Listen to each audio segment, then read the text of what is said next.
All right, we're in my police interceptor utility. This will be exactly the same for all 2011 to 19 interceptors, as well as explorers. And I think it's the same concept for the sedans. It's probably a little different. But pretty much what happened was when I bought this from the auction, they had drilled out the cylinders. Now, this is a different cylinder that I already sourced, but I installed it so I could show you how to remove it. But when I bought it, there was nothing in here, and all I had was this guy, which is the part that is non-keyed, and you can just start with this with a screwdriver, which is what I've been doing. So anything with a little slot, you can slide right in there and turn it, and that's how I've been driving this thing, and obviously that's not what we want. The reason they messed this up is when this particular agency, this is the Alaska State Troopers, they had universal keys for their whole fleet, so any officer could take any keys and start any vehicle. I believe that's what it was, or at least open the door of any vehicle. So when we buy these, they drill these out. And all the doors, the tailgate, everything's drilled out on mine, but for whatever reason, they actually just completely removed the whole assembly on this one. This is just the back piece. I'll show you in a moment. But what I ended up doing is I went to a junkyard and I went to a normal base model Explorer and I pulled an entire assembly. It didn't have the keys, so I went to a locksmith and I had him rekey the tumblers for me, and I had him make me this one I pulled from the junkyard, but then he rekeyed it and made new keys, and then I also pulled one from the driver's door, and so that way they're matching, and so the same ignition will match the door. And then there is cylinders on the passenger door and on the tailgate, but I'm not going to worry about those because I never need to open those with the key anyway. So, but you could do the same thing in theory if you found the right parts. Anyway, that's why we need to do this, but let's go into doing it. It's actually super easy, but you're kind of working blind a little bit, so hopefully this will help you recognize.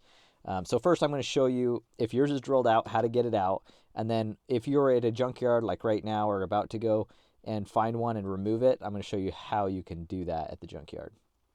Okay, so I already had my radio removed because I was working on some other stuff. You don't have to remove this radio and everything, but if you have a hard time or you have fat hands or something like that, it is actually a lot easier to remove these screws, and you can actually take this whole unit out and you can like directly get your hand back there, but it's not necessary. I'm going to show you how to do it without doing any of this, but just know that is helpful.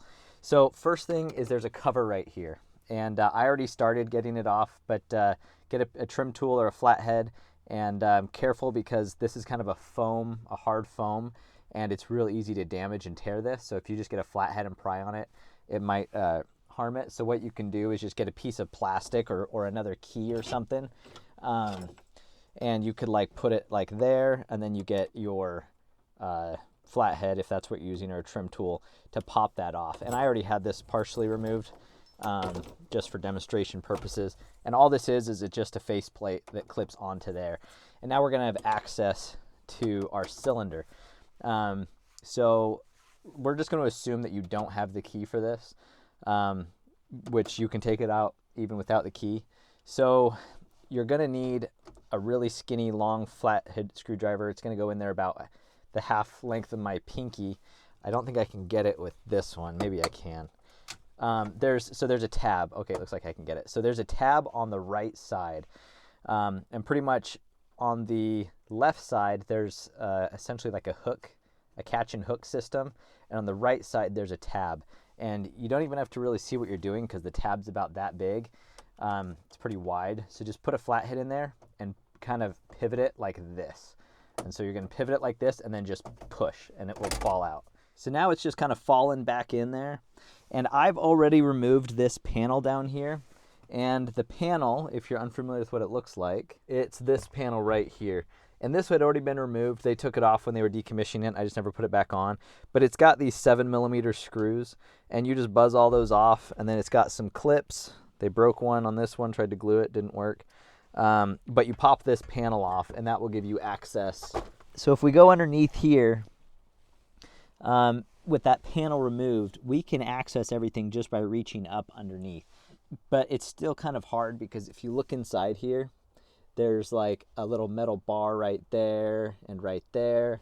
And so there's a very specific area you need to fish this through. And I already unhooked the wiring on this one, but you can just reach up and unplug it with your arm. But pretty much you're going to reach your hand under here, and you can see my hand in there, and you're just going to fish through and wiggle this guy out. So looking at this, there's a couple parts to this. The first one is the actual base, I guess you can call it. And that's what they left me with on this existing one. And so you can see, so I've got the one from the Interceptor, the one from the Explorer, and so I just need to take this one from the Explorer and swap it over onto this Interceptor one. Or I can just literally unplug this, which is what I'm going to do. I don't need this anymore. I can just plug it in there. And you'll notice that if you got this from an Explorer rather than an Interceptor, I don't know if they had these on the Interceptor ones or not, because mine was missing. But what this is it's the RFID. So if you had PATS, which is the security system that even the base model Explorers had, when you put your key fob next to it, it recognizes the RFID, so you can start the car even when the key fob is dead. It's a non-battery system. So we don't actually need this, except for I'm going to try to install PATS on this vehicle at some point, because I have a donor vehicle. I'm going to try it. I should have everything I need. But without this, you couldn't get this to work on a regular Interceptor. So if you were going to try to install PATS, you need one of these. Once again, I'm not exactly sure if that's going to work or not. Okay, so I'm going to unplug this real quick, just make this easier for me. So let's say you have the key and you're trying to get the old one out from your donor. It's real easy. What you do is you put the key in and you go one tick, and then you're going to look on the side here and you'll see a metal pin. And you'll just take like a flathead screwdriver or something, and you just push that pin in and the cylinder pops out just like that. And then we've got an empty hole in there, and you can put a new cylinder in or overhaul your old one or whatever you're doing. But if you don't have the key, you can just take this assembly straight from your donor vehicle in the junkyard and take it to a locksmith, and they will be able to pick this lock, remove it, and rekey it, which is what I did. And I think I went to Bilco in Orem, Utah. If you're in the Utah area, they are awesome. And they did this one plus the door one and 2 keys, and I think it was like $70, which is actually an awesome deal for the amount of work that they had to do to make this work for me. So that's what we did. Now, taking a look at this, there's a very specific orientation that you got to put this in.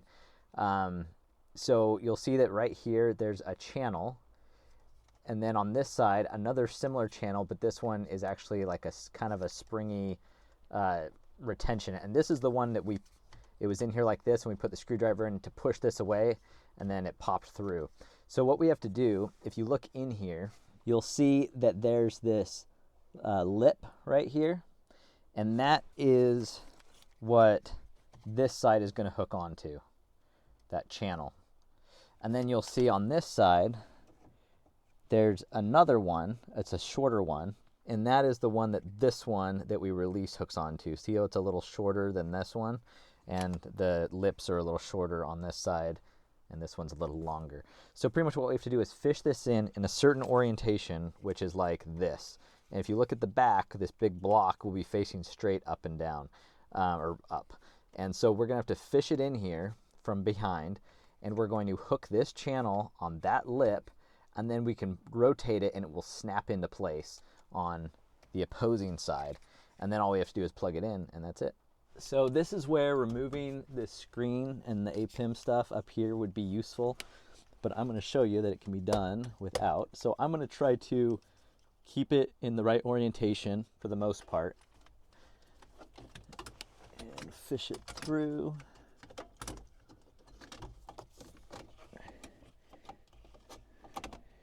And it has a tendency to flop over, which is annoying, but you can get it.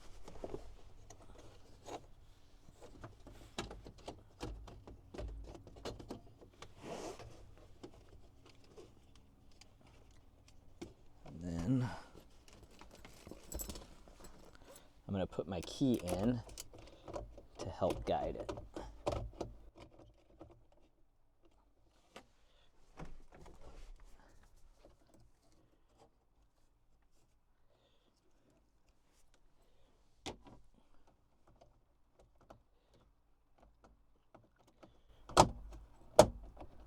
There we go.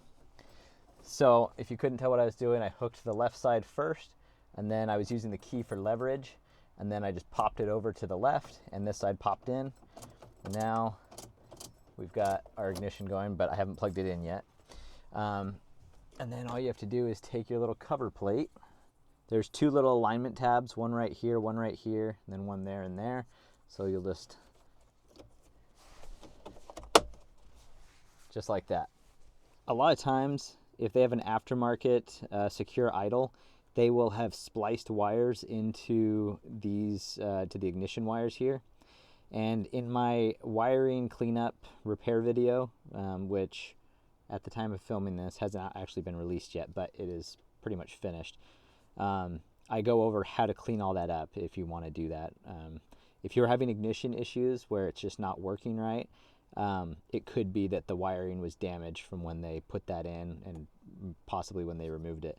But I already did that on this one, so I won't show you, but just check out that video if you're having wiring issues. And now all I have to do is put this guy up here and plug it in. And it actually was way easier to plug it in from the radio side. I definitely could have, but I was contorting my arms at a weird angle to try to get it in, whereas this side I could just reach in and pop it right in. So now let's test it. Beautiful. Now all I need to do to finish this up is install this in the door, but I will tackle that a little bit later. In the meantime, I'm just going to leave that in there so we don't lose it. And we are good to go. Hope this helps.